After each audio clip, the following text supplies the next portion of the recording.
মুখ্যমন্ত্রী আজকে বলেছেন যে কেন্দ্রের একনায়কতন্ত্রের বিরুদ্ধে সবাইকে একজোট হতে হবে।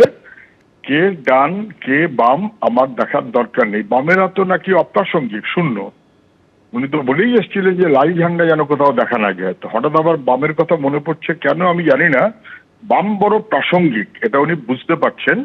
কারণ যেভাবে আমাদের দেশে সরকার কেন্দ্রের অথবা রাজ্যের একনায়কতন্ত্রের মনোভাবে চলছে, কেন্দ্রের একনায়কতন্ত্রের বিরুদ্ধেও যেমন আমরা, রাজ্যতেও তেমন দুর্নীতি এবং নানান রকমের অসভ্যতা তার বিরুদ্ধেও আমরা। কেন্দ্রে যেভাবে চলছে এটা কখনো মেনে নেওয়া যায় না।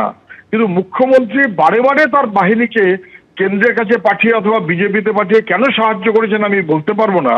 আর বিজেপি ওয়ালারাও যে কোনো কারণেই হোক মমতা ব্যানার্জিকে রক্ষা করার মতন করে নানান সময় চলছে, এটা ওদের ব্যাপার। কিন্তু আমরা তৃণমূল বিজেপি দুইয়ের বিরুদ্ধেই ঐক্যমত্যভাবে মানুষকে সঙ্গে নিয়ে চলতে চাই।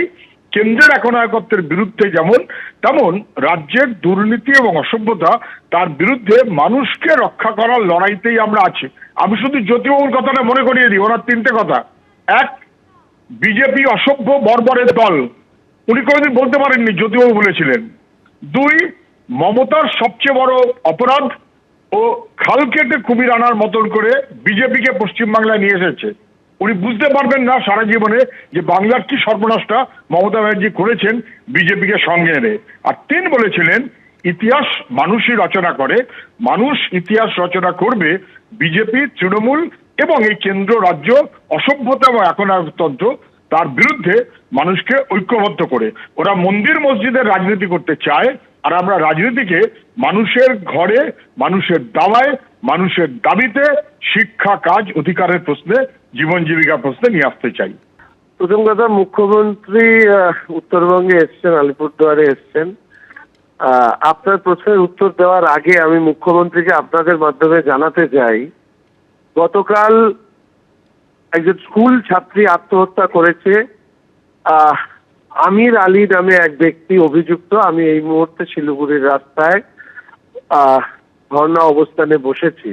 আমি তো পুলিশ মন্ত্রী, আমার কাছে পুলিশ, সমাজের কাছে পুলিশ সময় চেয়েছিল সকাল 10টার মধ্যে তাকে গ্রেপ্তার করা হবে। একের পর এক এই ধরনের ঘটনা নিশ্চিতভাবে আমাদের শিলিগুড়ি সহ উত্তরবঙ্গ এবং পশ্চিমবঙ্গে ওনার তথাকথিত এই এক কমিউনিটিকে 12টা বাজিয়ে দেবার যে কথা বলেছেন তার প্রতিফলন কিনা মুখ্যমন্ত্রীকে এই জবাব দিয়ে যেতে হবে। এবং যদি গ্রেপ্তার না হয় তাহলে আজকে শিলিগুড়ি নয়, সারা উত্তরবঙ্গে এই বিষয় নিয়ে আমাদের আন্দোলন শুরু হবে। দ্বিতীয় বিষয় হচ্ছে যে আমাদের মুখ্যমন্ত্রী যাই কিছু দেখান না কেন, ওনার দেখানোর উপরে ভরসা আমার কম, যতক্ষণ না পর্যন্ত নির্বাচন কমিশন এই ব্যাপারে বিবৃতি দেবে। মুখ্যমন্ত্রীর দেওয়া তথ্য, উনি তো ফাইলও দেখিয়েছিলেন, রাকেশ রোশনকে চাঁদে পাঠিয়েছিলেন, সতীদাহ বিল পশ্চিমবঙ্গ বিধানসভায় পাশ করিয়েছিলেন। তো এই ধরনের মুখ্যমন্ত্রীর কোনো তথ্যের উপরে আমি মন্তব্য করতে চাই না যতক্ষণ না পর্যন্ত নির্বাচন কমিশন এই ব্যাপারে বিবৃতি দিচ্ছেন। আমরা জানি যে এসআইআর কে বন্ধ করবার জন্য উনি মরিয়া চেষ্টা চালিয়েছেন, ফলে উনি সত্য না অসত্য বলছেন সেটা যতক্ষণ না ভেরিফাইড হচ্ছে ততক্ষণ কোনো মন্তব্য করব না। অনেক ধন্যবাদ আমাদের সঙ্গে কথা বলার জন্য। মুখ্যমন্ত্রী ঠিক কি কি অভিযোগ করলেন শুনুন। এই ইলেকশন কমিশন যে নিরপেক্ষ নয়, আমি তার একটা প্রমাণ আপনাদের দেখাতে চাই। ইলেকশন কমিশনের নোটিফিকেশনে বিজেপির ভোটের চিহ্ন, সিম্বল নিশ্চয়ই আপনারা দেখতে পাচ্ছেন।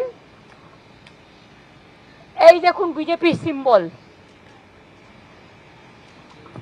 একটা ইলেকশন কমিশন তাহলে কার ইশারায় চলছে, কার কথায় চলছে? নন্দীগ্রামের বিডিও চলে আসছে ভবানীপুরে, কারণ গদ্দারের নিজের লোক বলে 73 জন রিটার্নিং অফিসারকে কালকে চেঞ্জ করা হয়েছে। এর আগে চিফ সেক্রেটারি থেকে, হোম সেক্রেটারি থেকে, ডিজি থেকে, সিপি থেকে প্রায় 60-70 জন আইএস আইপিএস কে বাংলায় যারা কাজ করে বাইরে পাঠিয়ে দেওয়া হয়েছে। এবং কখনো কখনো বলে না ঠাকুর ঘরে কে, আমি তো কলা খাইনি। and now the cat is out of the bag.